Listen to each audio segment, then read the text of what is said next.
घर, वास्तू मांगल्याची. घर, सुरुवात नव्या जीवनाची. जिथे जुळतो स्नेहबंध आपुलकीच्या नात्यांनी.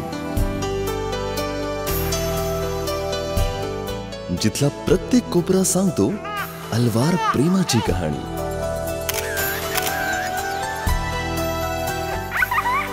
असं घर देतो आम्ही. साई सृष्टी. आपल्याला आवडणारं, खिशाला परवडणारं आणि सर्व सोयी सुविधांनी परिपूर्ण असं घर. प्रकाश मेडशिंगे पाटील यांच्या साई डेव्हलपर्स अँड बिल्डर्स यांचा नवा प्रकल्प 1 BHK 2 BHK terrace flats. Sai Srishti, Sai Prasad colony, Rajopadhyenagar, Kolhapur.